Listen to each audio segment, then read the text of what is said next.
එල්ලෙනවා දැනට ඉන්න මේ බස්නායක පළාත් ආණ්ඩුකාරවරයාට අය කන්ටේනර් තමයි මෙහෙම නිදහස් කරලා තියෙන්නේ කියලා. ඇත්තටම ඔහුගේ කන්ටේනර් මෙතන ගියා නැද්ද? ලංකා ලේකුවේ පරිගණක දත්ත පද්ධතිය ඔස්සේ අපි ලබාගත් තොරතුරු අනුව මම ඉතාමත්ම අවධාරණයෙන් ප්‍රකාශ කරන්නේ අසාධාරණ චෝදනාවක් ඉදිරිපත් කරන්නේ. මොකද අපිට තියෙන ලේඛනයේ අනුව විවිධ පාර්ශවයන්ට අයත් ආනයනික බහලුන් තමයි මේ ආකාරයට යහැරලා තියෙන්නේ. එක පාර්ශවයකට අදාළ කන්ටේනර්ස් 300කට ආසන්න ප්‍රමාණයක් මං හිතන්නේ රේගු ඉතිහාසයේ කොයිම අවස්ථාවකවත් ලංකාවට එහෙම අතිවිශාල කන්ටේනර්ස් ප්‍රමාණයක් එක පුද්ගලයෙක්ට අයිති එහෙම ඇවිල්ලා නැහැ. මේ නිශ්චිත කාරණාව ගත්තත් අපි සතුව ලේඛන තියෙනවා. අදාළ කට්ටියගේ ලේඛන අපි සතුව පවතිනවා. අපි මේවා ලබා දීලා තියෙනවා ඒ අභ්‍යන්තර පරීක්ෂණ ඒකකයට. ඒ ලේඛන පරීක්ෂා කරලා බලලා ඕන කෙනෙක්ට තහවුරු කරගන්න පුළුවන්. එක පුද්ගලයෙක්ගේ බහලුන් තමයි මේ ආකාරයට නිදහස් කරේ කියන චෝදනාව ඉතාමත්ම පදනම් විරහිත කතාවක් කියන එක තමයි අපිට කියන්න. සජිත් ප්‍රේමදාස මහත්මයාගේ පක්ෂය, නාමා රාජපක්ෂගේ පක්ෂය, අනිත් පක්ෂ වීරවංශල ඔක්කොමලා එකට හොරු රකින්න. හොරු රකින්න අතර අපිට කියනවා මේ රේගු දෙපාර්තමේන්තුව අවුරුදු ගාණක් තිස්සේ කරගෙන ගිහලා තිබෙන හදිසි දත්තකදී කරපු මේ කන්ටේනර් 303 මොනවාද රත්තරන් තිබ්බා අරව තිබ්බා මේව තිබ්බා. ඉතින් අපි කියන්නේ එහෙම තිබ්බනම් පැමිණිලි කරන්න. එහෙම තිබ්බනම් හොයන්න. අපි පැහැදිලිව දන්න දේ තමයි ඒ රේගු දෙපාර්තමේන්තුවේ නිලධාරී මහතුරු උන්ට තිබෙන නීත්‍යානුකූල බලතල මත තමයි කරේ.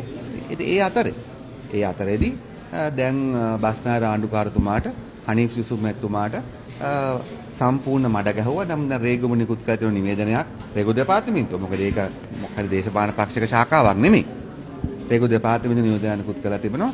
ඒක කිසිම ආකාරයක හනීෆ් යුසුෆ් ආණ්ඩුකාරතුමාගේ එතුමාට සම්බන්ධ කිසිම ආයතනකවත් එකම කන්ටේනරයක්වත් නැහැ කියලා.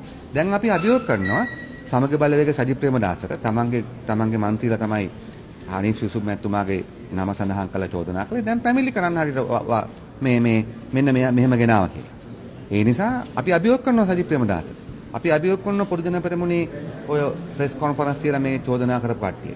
ඒ වගේම මම දන්නවා සල්ලි වලට වැඩ කරන සමහර ඒගොල්ලෝ මොන ටියුබර්ස්ද මම දන්නේ නැහැ. හරිද? YouTubers කියනවා මොන ටියුබර්ස්ද මම දන්නේ නැහැ. ඒ ටියුබර්ස්ලටත් මම කියනවා දැන් දෙන්න දත්ත.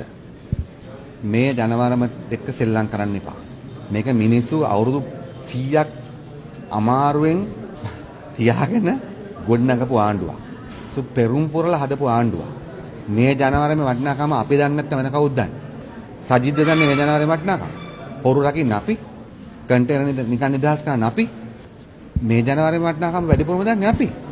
දැන් මේ පට්ට හොරු රකින්න ගම යෝහිත නාමල් අත්අඩංගුවට ගැනීම වෙනුවෙන් කඩ යන සජිත්ලා රාජපක්ෂගේ ගෙදර පරිස්සම් කරන්න ජනතා මුදල් නාස්ති කරන ඒ වෙනුවෙන් කඩ යන සජිත් ප්‍රේමදාසලා කන්ටේනර් 303 ගැන පැමිණිලි කරනවා. අපි ගැන දෙන්න හරි චෝදනා දෙන්න හරි නිකන් වංගු ගහන්න එපා. සමාජ මාධ්‍යයේ තිබුණා, Facebook එකේ තිබුණා. අපි කියන සජිත් ප්‍රේමදාසට කෙලින් එන්න. මේ නිශ්චිත කාරණාව ගත්තත් අපි සතුව ලේඛන තියෙනවා. අදාළ කට්ටියගේ ලේඛන අපි සතුව පවතිනවා. අපි මේවා ලබා දීලා තියෙනවා ඒ අභ්‍යන්තර පරීක්ෂණ ඒකකයට. ඒ ලේඛන පරීක්ෂා කරලා බලලා ඕන කෙනෙක්ට තහවුරු කරගන්න පුළුවන්. එක පුද්ගලයෙක්ගේ බහලුන් තමයි මේ ආකාරයට නිදහස් කරේ කියන චෝදනාව ඉතාමත්ම පදනම් විරහිත කතාවක් කියන එක තමයි අපිට කියන්නේ.